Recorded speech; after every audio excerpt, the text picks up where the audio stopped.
Fear does not stop you because it is strong. It stops you because your system doesn't know what to do with the signal. And today, you are going to change that. If you stay with me until the end, you'll learn 3 precise mental techniques that transform fear from a wall into a message, from paralysis into direction. Because the real tragedy is not feeling fear. The real tragedy is freezing while your life keeps moving. You know the moment. Your chest tightens. Your thoughts speed up. Your body feels heavy and electric at the same time. You want to act, speak, decide, but something locks, as if an invisible line appears inside you and you cannot cross it. Later you call it procrastination, insecurity, lack of confidence. But in the moment, it feels like being trapped inside your own nervous system. Here is the truth most people never hear. Fear is not the enemy. Confusion about fear is. When the mind cannot interpret a signal, it defaults to one primitive strategy. Stop, freeze, wait. Your system thinks it is protecting you, but in modern life, this protection often becomes a prison.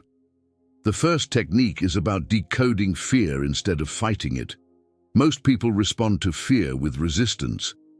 I shouldn't feel this. I need to calm down. What's wrong with me? That inner battle multiplies the signal. It's like adding noise to an already loud alarm. The system doesn't quiet down, it escalates. Instead, you're going to do something counterintuitive. Label the fear with precision, not emotionally, logically. When fear appears, ask one exact question. What is this fear trying to protect me from? Not, why am I like this? Not, how do I make this go away? Protection. Fear is always about protection. Maybe it's protecting you from rejection, from embarrassment, from losing control, from uncertainty. When you name the protection, the fear becomes data, and data can be processed. An undefined threat creates paralysis. A defined one creates options. The moment you say internally, this is fear of being judged, something shifts. Your brain moves from emotional overload to problem-solving mode. You are no longer drowning inside the sensation. You are observing a pattern. That single shift from immersion to observation breaks the freeze response. Think about this carefully. You don't freeze because you are weak. You freeze because your system detects risk without a clear strategy. When you label the fear, you give the system a map. And the nervous system relaxes not when danger disappears, but when direction appears. Right now, bring to mind something you've been postponing, a conversation, a decision, a step forward. Notice the resistance in your body. Now silently ask, what is this protecting me from? Stay with the first honest answer. That answer is more useful than hours of overthinking. If this idea is already changing how you see your fear, pause for a second and share in the comments. Fear is information. Writing it reinforces the shift from emotion to awareness. And stay here with me, because this is only the first layer. The second technique is about movement before confidence. Most people believe they must feel ready before acting. That belief is the trap. Readiness is not a feeling, it is a result. Confidence is not the cause of action, it is the consequence of survived action. When fear appears, your mind tries to calculate the entire future. It wants certainty before the first step, but complex situations cannot be solved in imagination alone. The more you simulate, the more variables appear. And more variables mean more fear. So you wait, and waiting feels safe, but it quietly erodes self-trust. Here is the rule. When fear is present, shrink the action, not the intention. You don't need to solve everything. You need to move one unit forward, one message, one sentence, one small decision. Action reduces fear not because it guarantees success, but because it replaces speculation with reality. Your nervous system updates through experience, not theory. When you act while afraid and survive, the system recalibrates. We did not die. We handled it. That update is stored. Next time the alarm is weaker. But if you wait for fear to disappear before acting, the system learns the opposite lesson. Fear means stop. And the freeze response becomes stronger over time. This is why people become more stuck, not less, when they avoid what scares them. Avoidance trains the system to associate fear with retreat. Action trains it to associate fear with growth. Picture a door in front of you. Fear says, "Don't open it." Instead of trying to silence the voice, say, "I will open it just 1 centimeter." That is the philosophy. You are not attacking the fear. You are moving with it present. That distinction changes everything. Notice something important. Courage is not the absence of fear. It is forward motion while fear is active. Waiting to feel brave is like waiting for the ocean to become still before learning to swim. If you've ever delayed something for weeks that could be started in 5 minutes, you've felt this trap. And if you're recognizing yourself right now, write, "Small steps still count." Let that be your internal permission to move imperfectly. The third technique is the one almost nobody practices, yet it determines whether fear becomes paralysis or power, regulating the body before negotiating with the mind.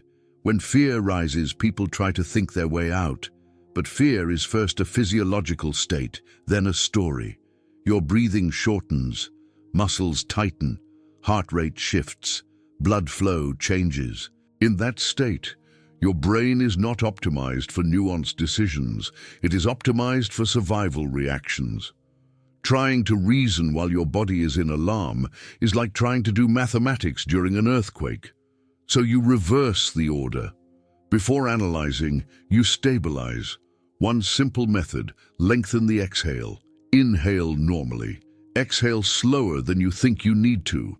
The extended exhale signals safety to the nervous system. Within minutes, the internal noise decreases. Not because the situation changed, but because your state did. A regulated body allows a flexible mind. An unregulated body forces rigid thinking. That rigidity is what feels like "I can't." Often, it's not incapacity, it's physiology. Right now, take one slow breath out, longer than the inhale. Feel the drop in internal pressure. That space you feel, that is where choice lives. Without that space, fear runs the system automatically. You don't conquer fear by force. You outgrow its control by understanding its language, moving despite its presence, and stabilizing the body that carries it. These are not motivational tricks. They are system updates. And if you're still here, it means a part of you is ready to stop being ruled by hesitation. Keep going with me, because once these 3 techniques start working together, fear stops being a stop sign and becomes a compass. Fear becomes a compass because it points toward the edge of your current system, the boundary of what you know how to handle. And every time you move through that edge consciously, your internal architecture expands. What once triggered paralysis becomes neutral. What once felt impossible becomes routine. This is not personality change. This is system recalibration. Let's connect the 3 techniques in real time because they are not isolated tools. They form a sequence. First, fear appears. The old response is confusion, self-judgment, mental noise. The new response is decoding. You ask, "What is this protecting me from?" Instantly, the fog becomes structured. Protection from rejection, from loss, from uncertainty. Now the signal has meaning. Second, instead of waiting for emotional comfort, you reduce the scale of action. You don't try to defeat the entire challenge. You perform one executable step.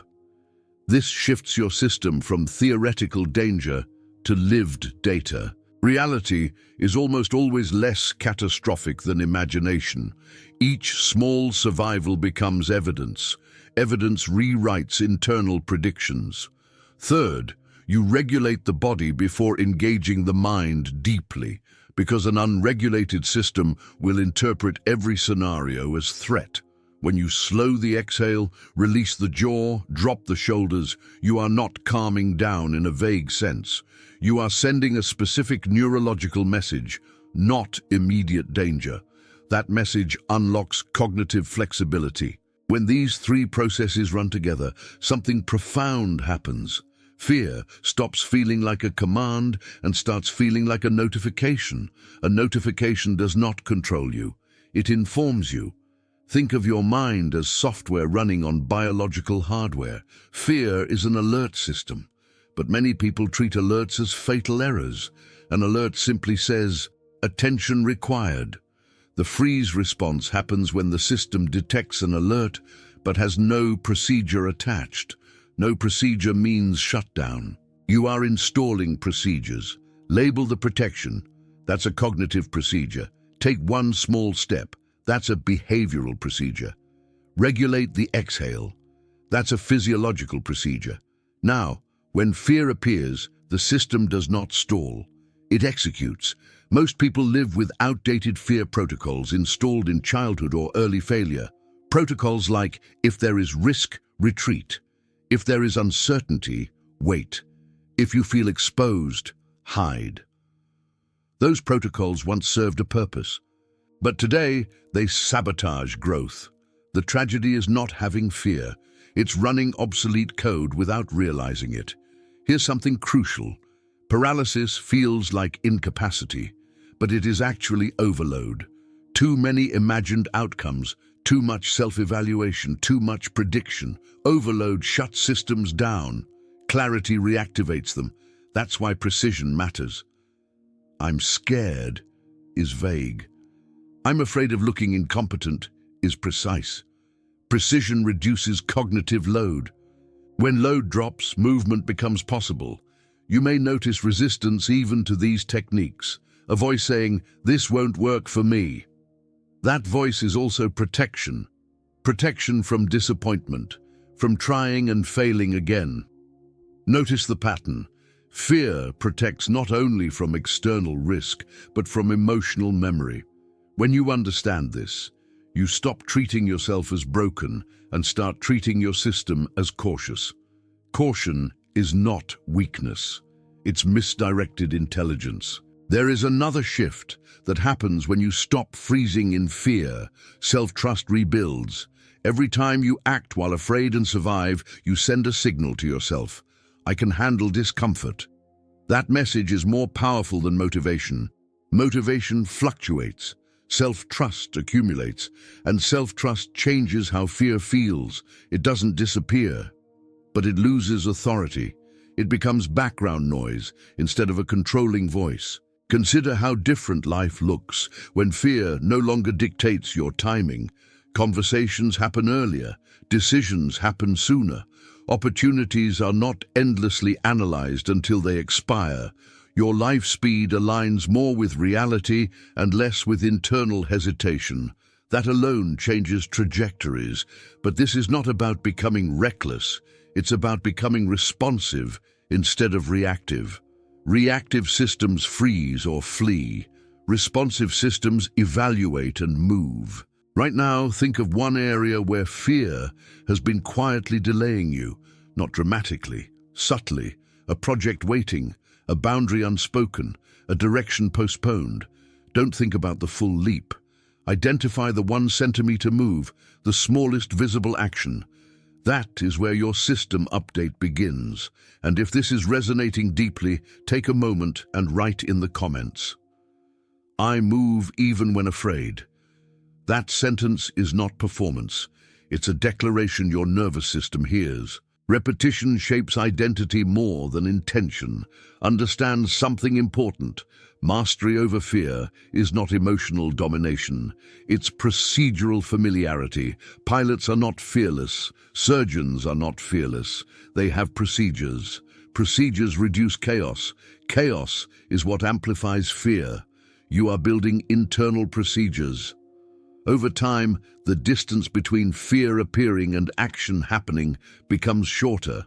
The lag decreases. That shrinking lag is the real sign of growth.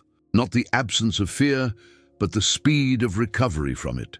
Eventually, you will notice a strange transformation. Situations that once triggered dread now trigger focus. The same signal interpreted differently. Because your system learned that fear often marks meaningful territory, not fatal threat. You were never meant to eliminate fear, you were meant to become skillful with it. And here is the quiet truth beneath everything. Life does not wait for you to feel ready. It moves. The question is whether you move with it or watch from the sidelines of your own potential. Freezing feels safe in the moment, but costly over years. Movement feels uncomfortable in the moment, but liberating over time. You don't need a different personality. You need different responses. And those responses can be practiced, installed, repeated, like any other skill. If you stay committed to these 3 techniques, decode, move small, regulate, fear will still visit you, but it will no longer own your decisions. It will simply knock, deliver information, and step aside. That is when you stop living at the edge of hesitation and start living at the edge of expansion. Expansion is not loud. It does not always look like dramatic transformation. Most of the time, it looks like you doing the thing you used to avoid, a little sooner, with a little less internal noise. That subtle shift compounds, and compounding is how identity changes. Because here's what people misunderstand. Freezing in fear is not just a momentary experience. It shapes how you see yourself. Every time you stop instead of move, a quiet conclusion forms. Maybe I'm not capable. That conclusion sinks deeper than the original fear. Over time, you're not just afraid of the situation, you're afraid of being the person who freezes. The techniques you're learning are not only about action, they are about rewriting that self-image. When you label fear, you prove you can understand your internal world. When you take a small step, you prove you can influence outcomes. When you regulate your body, you prove you are not at the mercy of your physiology. Each step sends a message. I am someone who can respond. And identity always follows evidence. There's a reason fear feels so convincing in the moment. It hijacks your sense of time. It makes the present discomfort feel permanent and the future benefit feel abstract. Your system overvalues immediate emotional safety and undervalues long-term alignment. That distortion is why intelligent people stay stuck in situations that clearly don't fit them. But once you recognize this time distortion, you can counter it. You can ask a different question when fear appears. What will this cost me if I keep avoiding it? Not to scare yourself, but to balance perception. Fear zooms in on immediate pain. Growth requires zooming out to long-term consequence. Avoidance has a comfort tax. You don't pay it immediately. You pay it in lost opportunities, reduced confidence, and a shrinking sense of possibility. The freeze response feels protective, but over years, it quietly narrows your life. Movement, even imperfect movement, does the opposite. It expands your range of experience, and range is freedom. Here's another layer most people never consider. Fear intensifies when your inner world and outer actions don't match. When you know you want to speak, but stay silent. When you want to change, but remain still. That mismatch creates internal friction. Friction drains energy. That drained energy is often misinterpreted as laziness or burnout when it is actually suppressed momentum.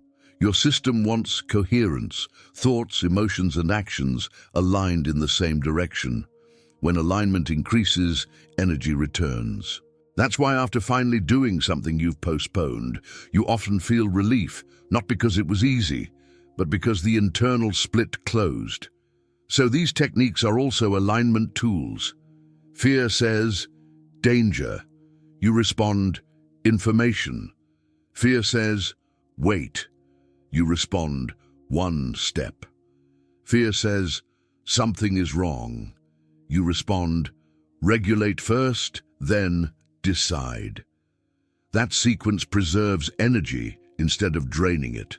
You might notice that the more you practice this, the faster you recover from emotional spikes in general, not only fear, but frustration, embarrassment, uncertainty.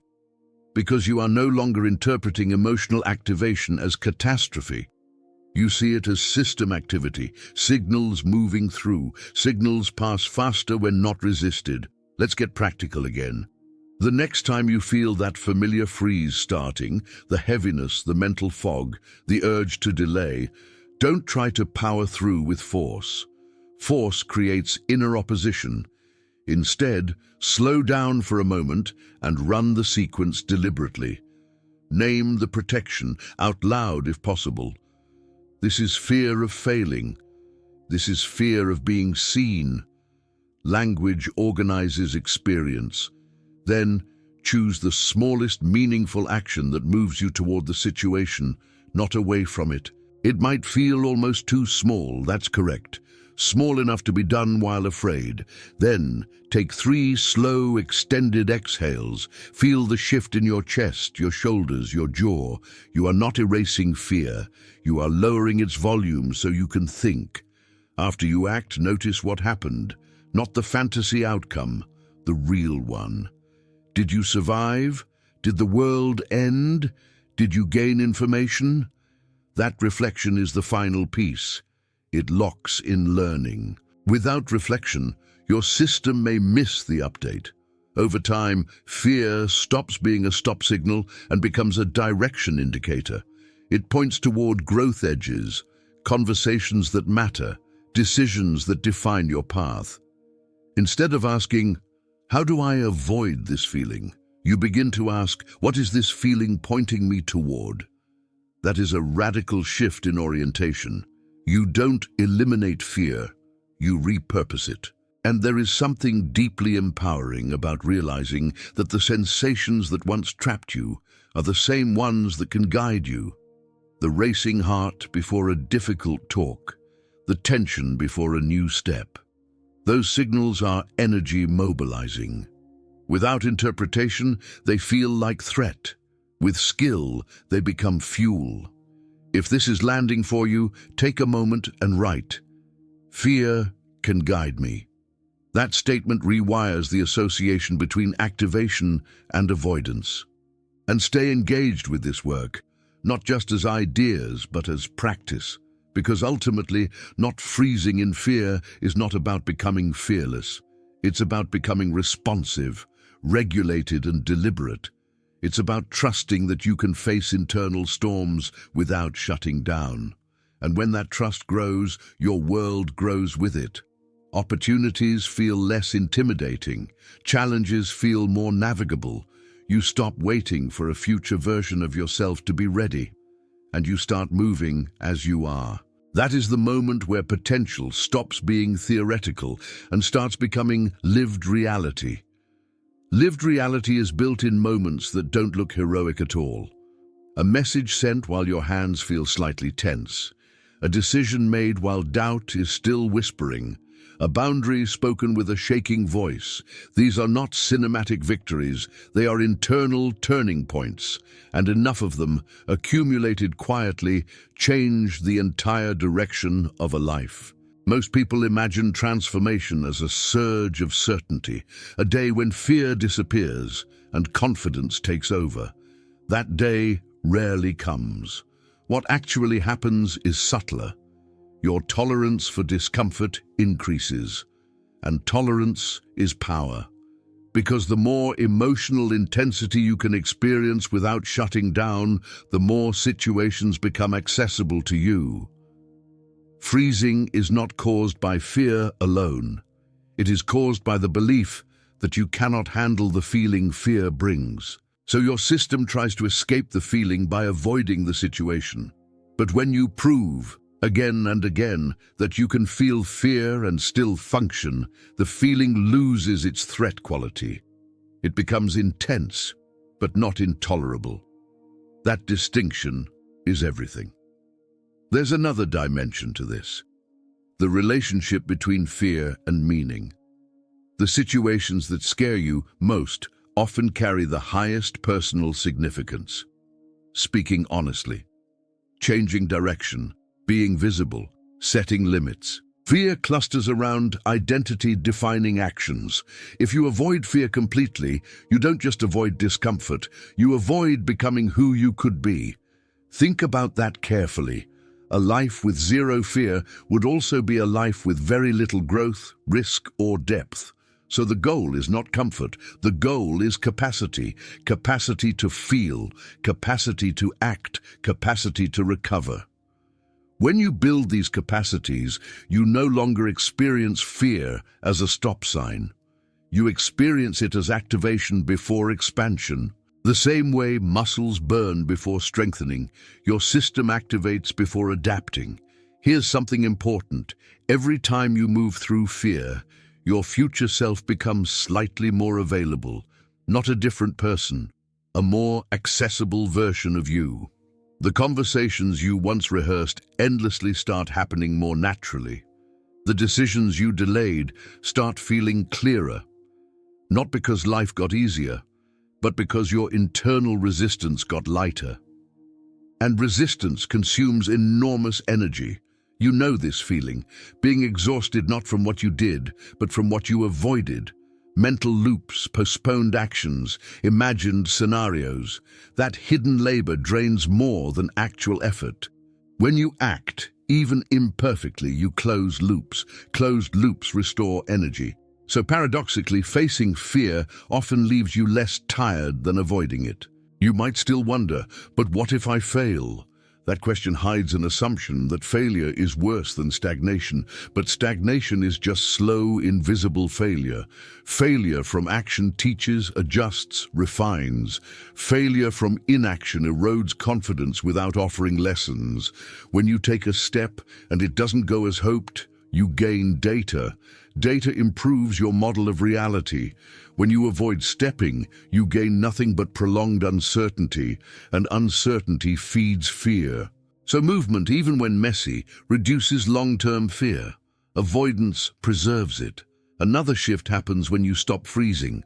You begin to trust your ability to adapt. Adaptation is the real source of confidence. Not knowing everything will go well, but knowing you can respond when it doesn't. That knowledge can only come from lived experience, not mental rehearsal. Mental rehearsal has limits. At some point, thinking becomes a way of postponing contact with reality. And reality, despite its unpredictability, is often less catastrophic than the scenarios fear invents. Your nervous system is constantly updating predictions about the world and about you. If the pattern it observes is fear, avoidance, it predicts fragility. If the pattern becomes fear, action, survival, it predicts resilience. Predictions shape future reactions. This is how courage becomes more accessible over time, not through willpower, but through updated expectation. You are teaching your system what kind of person you are, a person who freezes or a person who feels and moves. That identity is not declared, it is demonstrated through repetition, and repetition is built in small moments. Don't underestimate the power of one honest sentence spoken when you'd usually stay quiet. One application sent, one conversation started. These are seeds, and seeds grow in ways that cannot be predicted at the moment of planting. Fear will still visit you before meaningful steps. That will not change. But the story you attach to the sensation will. Instead of something is wrong, it becomes something important is here. That reframing transforms anxiety into alertness, dread into focus. You begin to experience the edge of your comfort zone, not as a cliff, but as a doorway. And with each doorway crossed, your internal world becomes less fragile. You stop negotiating endlessly with hesitation. You recognize it, regulate it, and move. That sequence becomes familiar. Familiarity reduces intensity. Intensity becomes manageable. Over time, you might even notice a strange form of respect for fear. It signals where growth lives. It highlights where your current limits are, And limits, once seen clearly, can be expanded. This is not about becoming a person who never hesitates. It's about becoming a person who doesn't live inside hesitation, who visits it briefly, learns from it, and keeps walking. If you've been waiting for fear to disappear before living more fully, this is your turning point. It doesn't disappear. You develop the skills to move with it. That is maturity of the nervous system. That is psychological strength. And if something inside you is recognizing this truth, take a moment and affirm it to yourself. I can act even when I feel afraid. That statement is not motivational fluff. It is a direction your system can begin to follow. Keep practicing the sequence, decode the fear, move one small step, regulate your body, reflect on survival, repeat. These loops build a different internal architecture, one where fear is a signal, not a cage. And from that architecture, a different life emerges, one where opportunities are met with engagement instead of delay, where difficult conversations happen sooner, where decisions are made with presence, not endless postponement. That is how you stop watching your potential from a distance and start inhabiting it, not by eliminating fear, but by learning to walk while it walks beside you.